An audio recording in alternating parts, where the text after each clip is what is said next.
Let's jump in. We got a lot to cover today. There's a lot going on in our world here in our little corner of the universe of helping businesses, large and small. And one of the things we've been talking about this week is the idea of diversification. And there's a lot of ways to look at that. But the overarching theme that I've been talking about in Substack, which has been pretty cool, is just the idea that so much of the common wisdom that you hear about how the key to business success is to focus on one thing and just do one thing fanatically and then follow that path. And then, don't spread yourself in any other directions at all. Do the one thing. That's the key to success. And what I've found in my experience is that for the majority of people, that's actually not how success is found.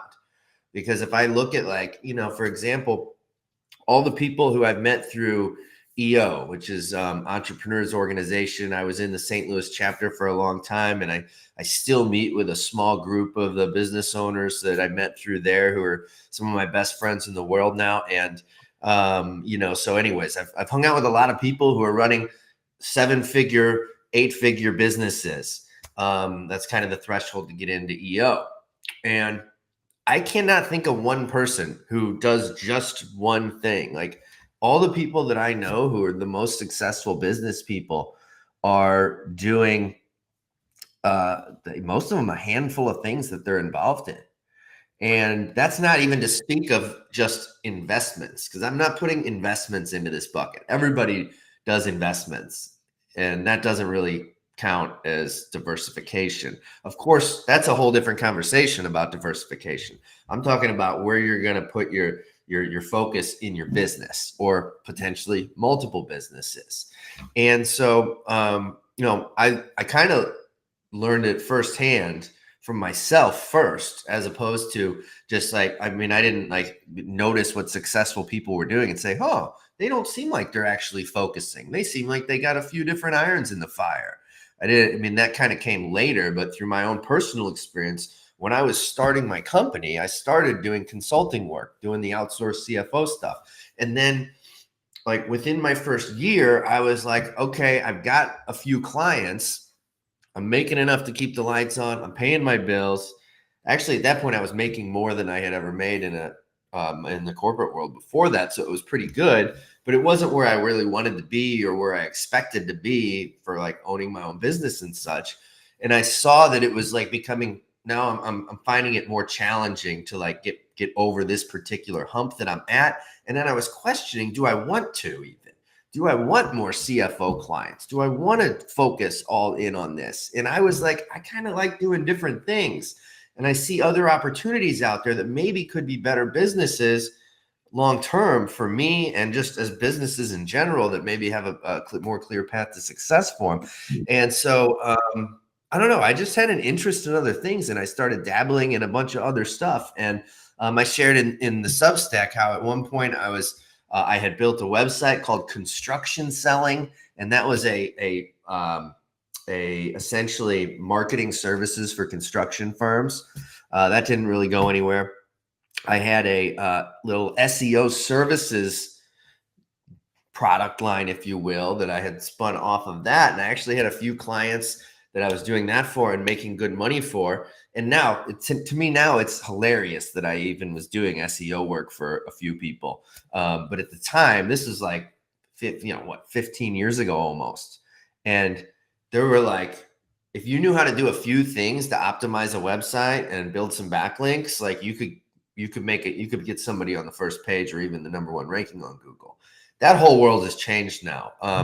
But in addition to that, I started doing LinkedIn marketing for people. I built a little website called Linked Selling.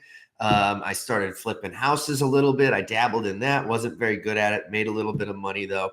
And then I still had the CFO stuff going. So at a certain point, I basically had 5 irons in the fire, and they were all making a little bit of money. And that helped me raise my overall income up to double what just the CFO business was. And I was really sharpening my sword, learning other skill sets, becoming more valuable in the marketplace. And really though, the ultimate goal for me was I was like, I'm going to find one of these that I really like doing, and that maybe one of these things is going to take off for me. And the LinkedIn marketing stuff took off, and that became linked selling, and that became so crazy that I had to just focus on that business, and I stopped doing the other stuff. But my journey of diversification, instead of focus, didn't stop there, because even then I started linked selling, and instead of just saying, "Wow, a lot of companies are hiring us for these services," I realized that, well, I'm going to diversify this business. I'm going to start doing training programs. We're going to start doing affiliate marketing. We created a mastermind. So we started to have different product lines within that business, some related, some not. Then we acquired a business that was totally unrelated, a Facebook ads agency. And then we started our own software company, which became Connect 365. And so you get the point. I've always been a huge believer in growth through diversification and getting more irons in the fire. And I think it's really important, not just for growing revenue and everything I've talked about, but also because it really kind of future-proofs your business. And when you have a few different things that you're doing, if one stops working, then you're not dead in the water. You almost are like, well, okay, fine. I've still got these couple other things that are doing just fine. I'll put a little more effort into those, or maybe look for a new thing to add to the mix. That's it's such a great feeling when you don't have to worry at night what if this one thing I do just, what if the market, changes. You don't have to worry about that as much, right? And so, I'm a big believer in it. It reduces risk, for that matter. It gives me opportunity to do new things, and I'm still doing it to this day. I got a number of things that I spend my time on, which I really like. I like doing it that way. And so for a lot of people, I think I've been getting a ton of messages, and I'm going to get your guys' thoughts on this too, because I know you guys have your own experiences with this kind of these ideas and doing multiple things at the same time, side hustles, whatever you want to call it. But I've been getting a lot of messages from people this week, which has really been surprising. People just saying like, wow, this message really hit me at the right time. I got what Ingrid said. I can't thank you enough for this message. I've been a person who thrives best working on different things at once, and have been struggling anytime I try to follow this mantra that a lot of gurus teach around the idea of focus.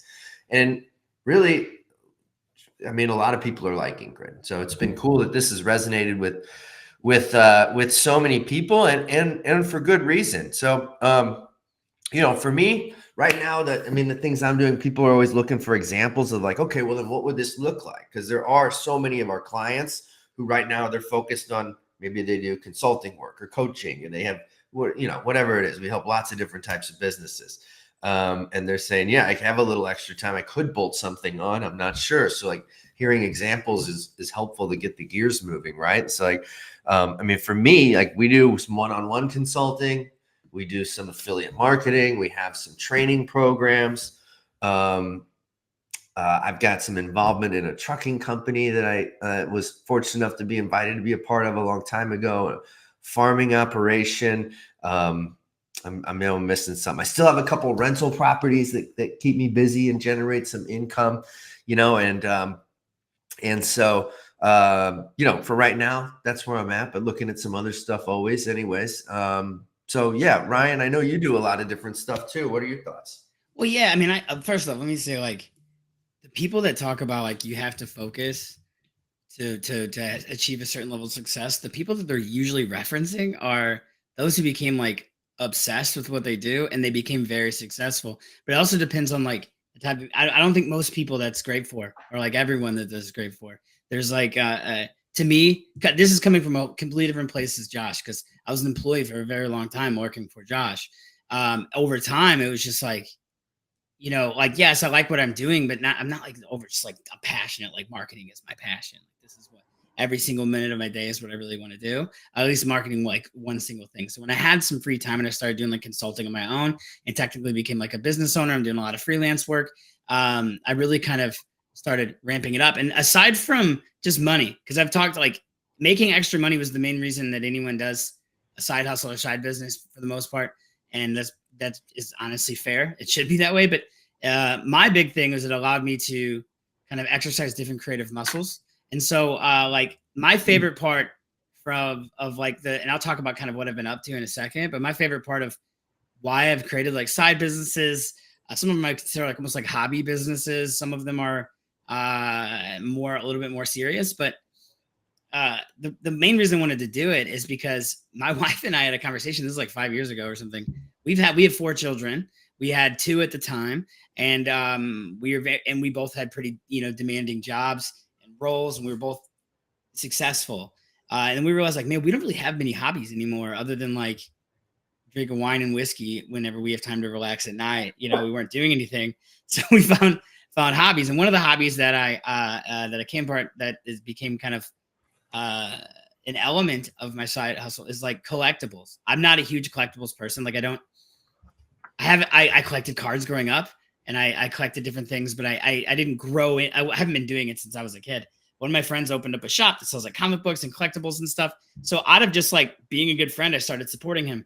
I created like a brand around that just for fun, honestly, to just like get myself doing something aside from just playing like a mobile game on my phone at 9 at night, having a glass of whiskey, or like I'd read books too, but something a little bit more productive. And what came out of it is a lot of things. So like I have like a brand, and there's like a blog involved with it that makes money every single month. There is I've developed a pretty decent sized community around it that I can use to for other purposes to sell products. And I'll talk about how exactly I do that here in a second. But I've also made a lot of friends, and I've made connections with people in a completely different industry that have completely different skills than me. The biggest benefit of it is I became friends with like official artists that work for Marvel and Lucasfilm, people in the publishing business that have kind of opened up some doors for future projects for me. And here's a good example. So I've been doing what I really want to do, and this is more of like when I started this year, when I officially stopped, when I officially kind of went out on my own, I was like, I need to spend at least like 10 hours a week on something that I like doing. So what I decided to do is I wanted to do something creative, something that sells to consumers, because almost all of my marketing experience is in B2B. So I created something, and I worked with some artists, and I found some artists that create official art for these big IPs. I've become friends with them over the years. So then I reached out to them, I was like, hey, you want to partner on this? I created a bunch of prints. I learned how to create prints at home. And my goal moving forward is to do, this year I'm going to do 2 Kickstarters. My first one did like $4,000. The next one, I think my goal is to do $10,000. Now those are huge numbers, but I'm trying to build this up into a thing that I can do regularly. And so next year my goal is to do 3. I have them all kind of mapped out. Every single one of them is going to sell different types of products using art, because I'm not an artist. I can't create art that people would want to buy, at least. So I'm partnering with really creative minds to create art. And then I'm using my marketing skills to sell that art. And then we have splits. So like, up to a certain amount, because I'm going to be doing the fulfilling, like up to a certain amount, we'll split it 50-50. Once we hit here, I'm going to get a bigger percentage, because at that point, your art's been created for a while now. I'm the one doing all of the work. And so far it's been great. I've made a ton of friendships. The earning potential of it is actually quite high. But more importantly, like it makes me happy to do it. And it allows me, it's a nice like brain refresh from doing all of the marketing, and kind of like working with some of the consulting clients I have are like large consulting companies or, financial advisors. There's a marketing agency that I've done some stuff with. They're like, it's more serious work. So it's kind of nice to step back and just find something that's very fun to do. So that's one of the things. I know before we go too far along, I wanted to share with everybody that I was one of the top supporters of Ryan's Kickstarter. I don't know if I was top or not, but I was a supporter. Yeah. Definitely wasn't bottom. No. And what we got here is this is one of the posters. Yeah. Yeah. It looks like a comic book from the 70s. And there's a bunch of arts. This is a Star Wars focused one. This is an artist that makes art. So I know Wookiees, and if you're a big Star Wars fan, that's not how you spell Wookiee. I get it, but that's part of the brand. So I sold that and like 7 other prints.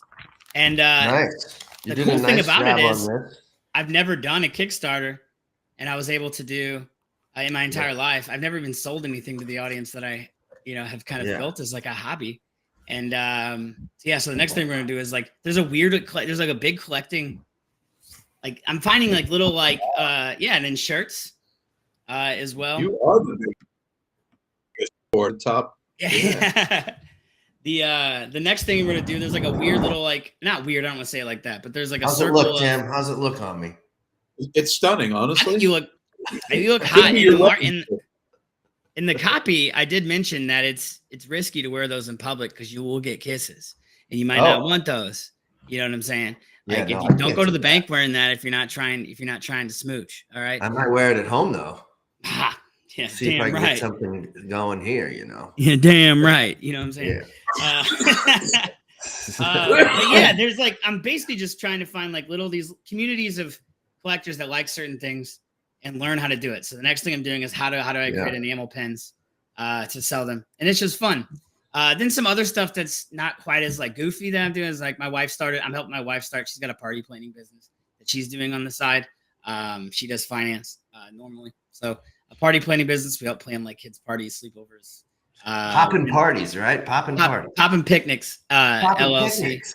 Yeah, popping picnics. So that all started because we went to Florida, that drive. This is exactly what I was talking shit on Mississippi earlier. Was this trip?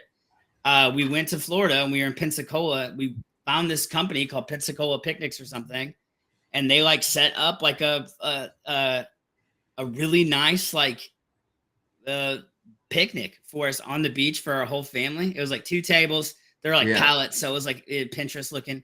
There's fresh flowers, there's fruit, there's coffee, there was mimosas, and we just got to chill on the beach for a couple hours, balling out. And we're like, well, we should do that in St. Louis. The weird thing about it is we bought all the stuff to do these picnics, and then we found out that like, it's most people like, we also were going to do like sleepover parties, like tent parties.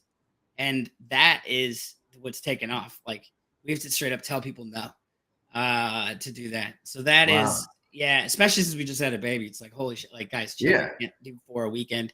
And we're also not interested. So we're in the process of finding people to help out with that and hiring for it. So that's going to end up turning into like a rental business.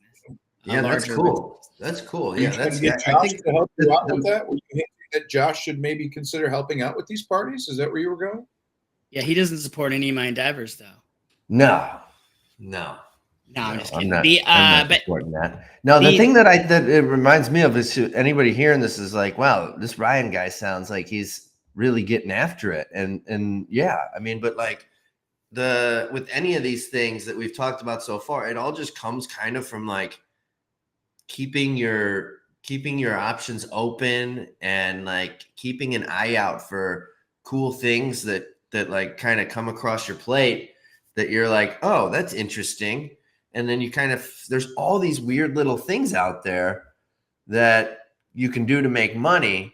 And sometimes you don't even know they exist. And then it's like kind of being open to the possibilities when they do come up to then see like, well, how could I do that so that it fits in with my lifestyle? Is this a business that will not take a lot of time? Is this something I can get going in with just a few hours a week? What would that look like? And I think that's important because with all the stuff you've done, Ryan, it's been pretty minimal time investment to get them off the ground, which I think is really important because this is one of the things I mentioned in my message that you can't go all in on a new idea. You have to have the ability for it to be balanced with what you're already doing. You can't go all in on it with your time, and you also can't go all in on it with your money, because those two things can sink your ship. And so you really want to be looking for things that you can bolt on that are going to take just a little bit of time and just a little bit of money. And like I think is also really important is that they have some transferable skills that you learn. So I'm learning new things like learning how to create prints and learning how to create t-shirts and the process of getting those like ordered and proofed and the whole thing and buying a nice printer and doing it myself. The printer that we printed all this on is right here. It's nice. That is one thing. But like doing the things that I've done, the two things I mentioned, and I have more things going on than that, even completely changed my perspective on social media marketing and how it should be done. Because I was a little bit more ingrained into it. For the longest time, at like Link Selling and Connect 365 and our bigger brands, like our marketing was very email list focused, and which I still think that should be. Like, it's still very important. It's very focused on email list, LinkedIn marketing, all great. I'm not going to do that to get people to buy Star Wars prints. I'm not going to like reach out to people on LinkedIn. So I had to learn different ways of doing things. But it's changed the way I think about marketing for my consulting clients. Because aside from doing those, I'm doing the consulting work. I'm working here, doing stuff with this show and the blueprint and all the clients in those programs. And it's given me like a great perspective of like what you can do, how to get more people to engage. Because for the longest time for our agency, it's like, well, unless you're going to put a ton of effort into it, like we're not going to spend a ton of time, for years, like really trying to build engagement in these certain, but it's more about being top of mind. And that's kind of grown from there, like to different things, but it's changed. I don't know. I feel like I've grown a lot as a marketer, and I've made like a lot of, I call them internet friends, like a lot of friends from meeting people in different groups and different communities.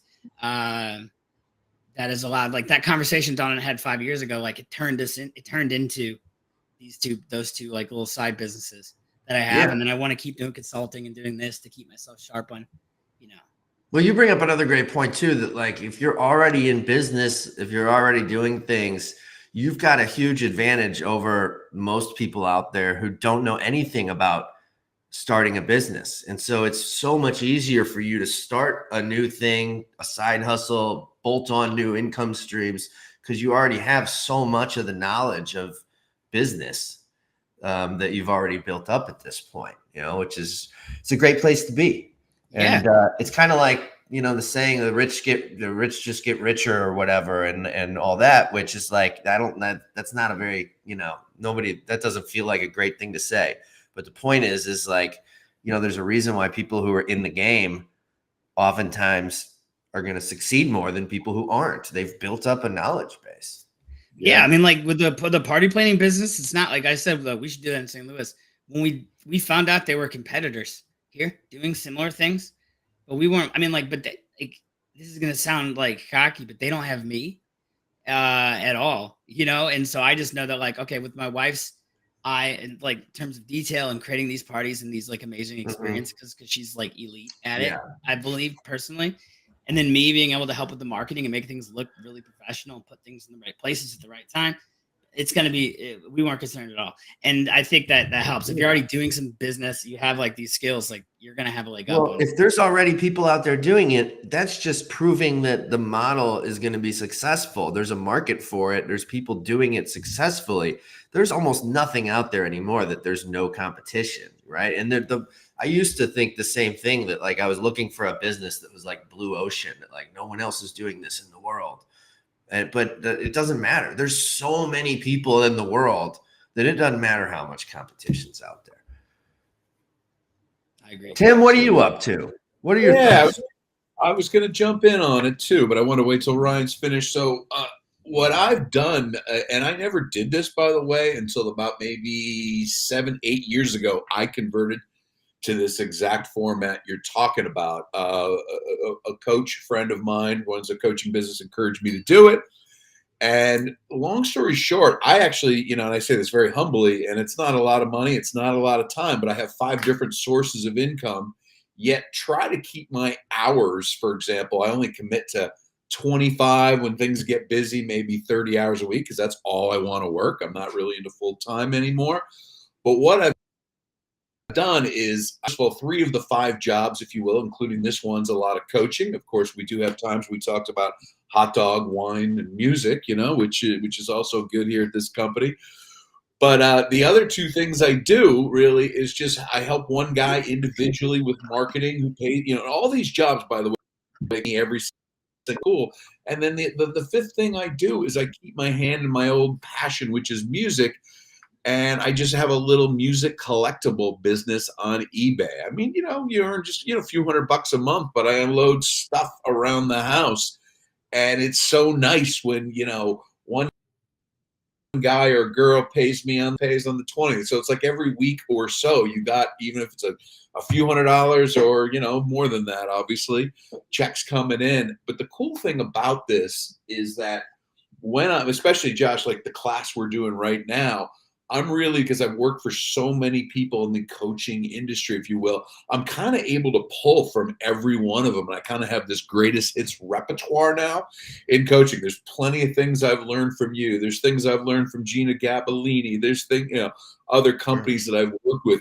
And I'm kind of, Marissa Murgatroyd would be one as well, that I'm able to kind of pull all the best things they did and kind of wrap it into a greatest hits, if you will, when I coach. So, and the bottom line is, and I'm kind of like both of you, is, one thing we didn't touch on this is having a little bit of freedom. I mean, if I'm going to Trader Joe's, I'm going on a Tuesday at noon with all the blue hairs, just doing my thing. So I have time during the day, which I love. The thing about diversification for me is it means you are not strapped, say, to a laptop from 8 to 5 or whatever people do every day out there. I mean, I can't personally imagine doing that. So just to have this kind of lifestyle thing where you work when you want to, and you show up and be present, but then you take breaks too whenever you need to as well. So that's my 2 cents on this, and I encourage so many people out there to do that with diversification and working for yourself. My biggest worry when I was doing this is like, oh my God, I got to pay my own taxes. But you know what? It's no big freaking deal paying your own taxes every quarter. It's really not. And, it actually works out in favor of your taxes in many ways. So, well, sure. Yeah. You get to write off a bunch of stuff because you're, in business for yourself. Yeah. Yeah, absolutely. So it's a whole new world to me. I said I didn't do this about 7 years ago, and I think it's the greatest thing in the world, diversification, and it keeps it interesting. I said to my wife, and this is the last thing I'll say, on Monday, I ended up literally working for 5 different companies, including my own little eBay business.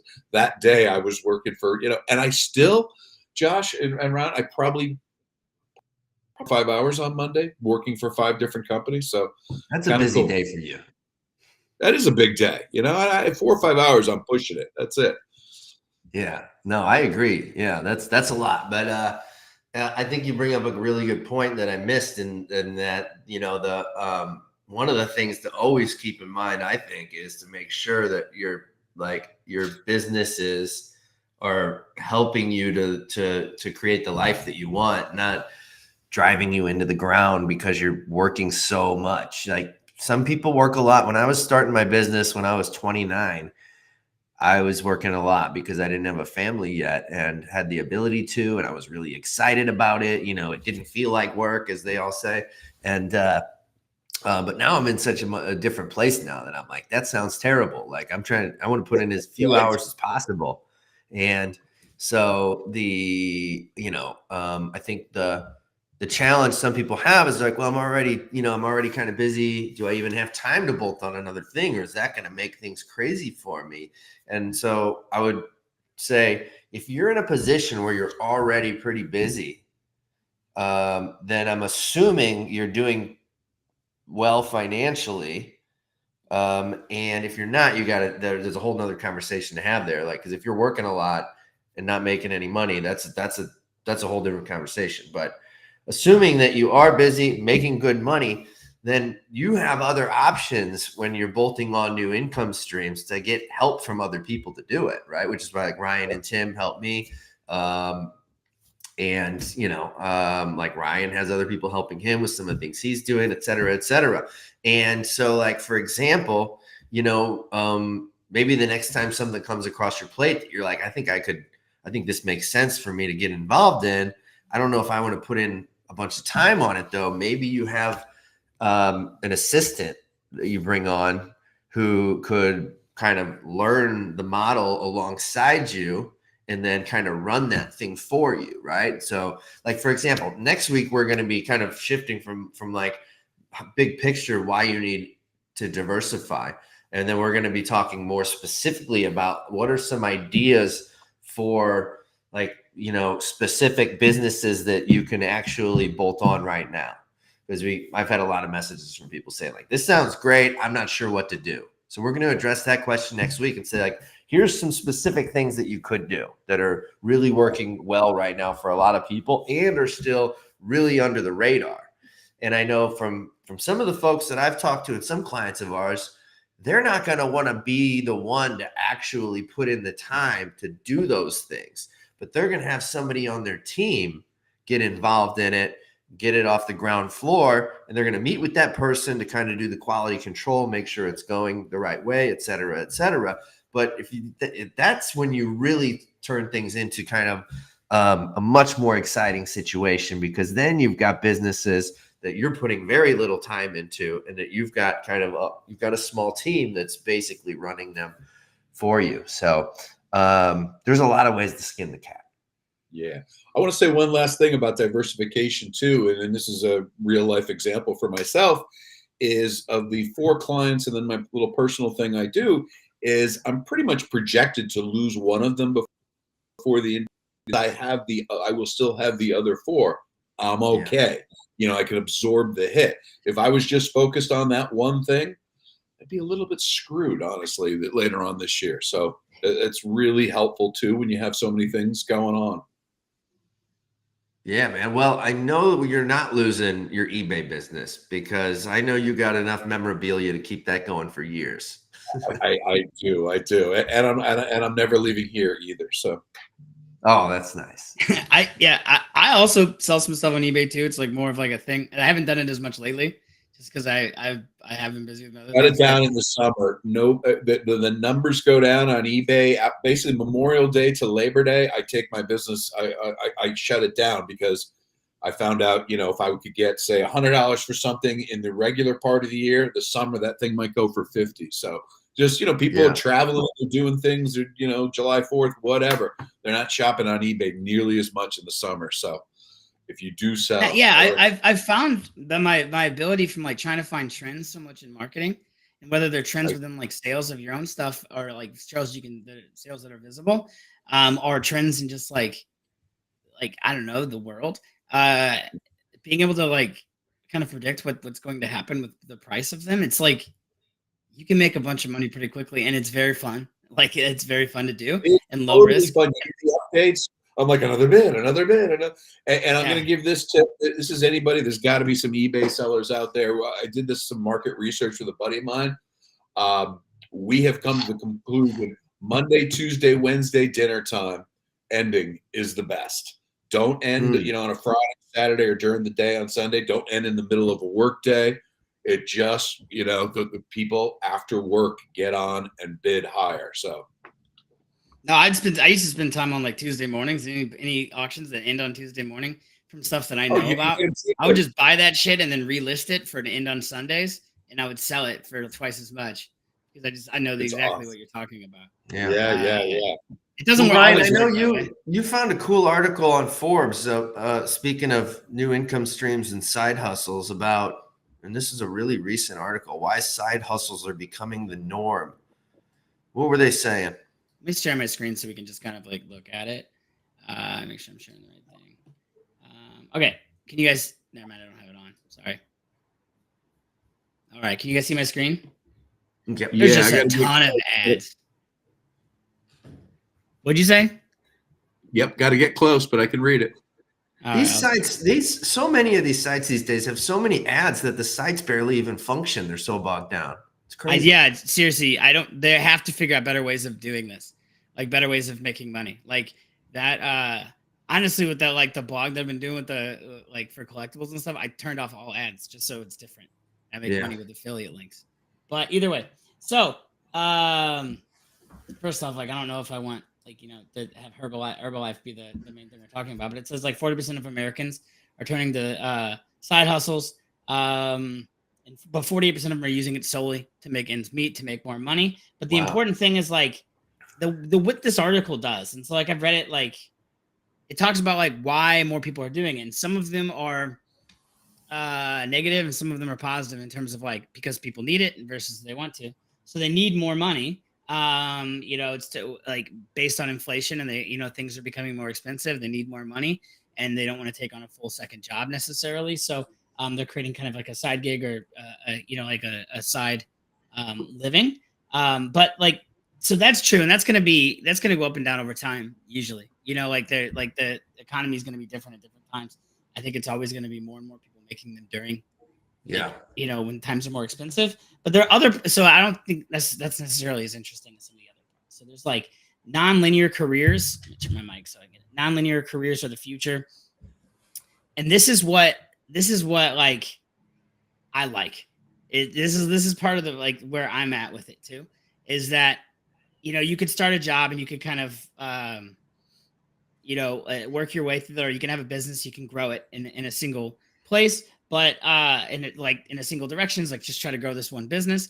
But more and more people are doing more and more things, and it's going to help them build more skills, network with more people, and build confidence. And I 100%, to me, like seriously, those are huge deals to me. Like my network, the amount of people I can reach out to for favors or ideas, or the amount of people that reach out to me for ideas now is enormous now compared to what it was before I started doing this kind of stuff. And it already, like, for my main job and the stuff that I did there with the consulting I'm doing, I got professional contacts. Then I have all these like artists and creative people that I can now tap into, which I agree.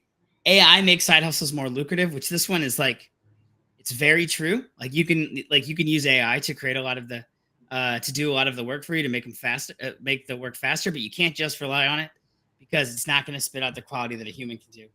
It just isn't. It'll be formatted in a really nice way. It'll look okay, but it's not going to be as good. Like if you wanted to be in a content marketing agency and all you're using is AI, your content's not going to be very good. You're not going to keep your clients for very long. That being said, you can use a lot of, it can help with a lot of things to make things moving forward, like proofreading, reformatting, helping you repurpose content in different into social media posts, and doing that if you're doing marketing for somebody. But overall, like at the same time, there's some things that you shouldn't, that are not going to be good on AI at this point. But here's kind of like, this is we've already talked about a lot of this stuff in here, but like now anything that says career. So let me just lay back up. Most people watching this show have a business, I'd imagine. If you don't, there's like most of our audience are business owners, because that's who we've talked to for so long. But if you're doing that, like career and like business are essentially interchangeable here, because it is your career, like with like creating your business. You might not be employed by somebody else. But again, when you add more skills and you build a bigger network, and there'll be more opportunities tossed in front of you, or more opportunities that you can grab, you can pivot. So the reason Josh was able to pivot to like 90 million things and be as successful as he has is because he was networking with people a lot at that time. Like he didn't talk about that as much, but he was talking with people, like all the time in these different industries, and it's benefited him greatly. And I'm going through. Yeah, that's a big part of it. You gotta, to open yourself up to opportunities it's I've never had any luck just going on Google and being like, what's the best new business to start to diversify my income streams? Like usually you're going to get some bullshit when you do stuff like that, right? Like it comes from like just being in the game, talking to people, networking, right? Like, paying attention to what people are putting out there, like, all the different people that you follow for business advice, right? The different lists that you're on for folks. Like there's a lot of people with good ideas to share if you're tuned into it, right? But yeah, that's a big part of it, Ryan. Yeah, absolutely. Because if you Google it, you're gonna end up like selling knives or something. You know what I mean? Like if you Google like side hustles Right. that make money, you're gonna. Which I've done. Yeah, I used to do door-to-door B2B sales where I had to walk door to door and try to sell like massage packages and like golf passes to people. But it turned out to be just a big ass MLM, and a couple people get very rich. Right. But most people would just work their ass off and then just quit because it's too hard. So as you're doing this, like the best thing to do, and this would be like my main advice for all of it, is find something either that you're passionate about or you think you can make money about it, and then try to find online communities and make friends with people that are in it. Because they're going to help motivate you, or they're in, or like interested in what you're doing. It doesn't necessarily need to be like people that are doing exactly that. But like if, for example, Tim's into music collectibles, he should be joining music groups, talking to music people, maybe music. Absolutely. That kind of thing. Especially in the types of artists that he's worked with, that in the types of memorabilia he has. If he needs to sell something that was from like Billy Joel, and he's made a bunch of friends with Billy Joel or Pearl Jam, him and Josh are huge fans, it's gonna be much easier to find people to buy things. Sure. Yeah. Well, guys, that's all we have on this. But I will tell you, if you're interested in the idea, if you're wanting to add more income streams to your business, keep an eye out for some messages from us later this week and next week. We're going to be getting more specific on some different opportunities that are out there right now. So if you don't know exactly what it is that you want to do, we've got some things that might be a good fit for you. So keep an eye out for that.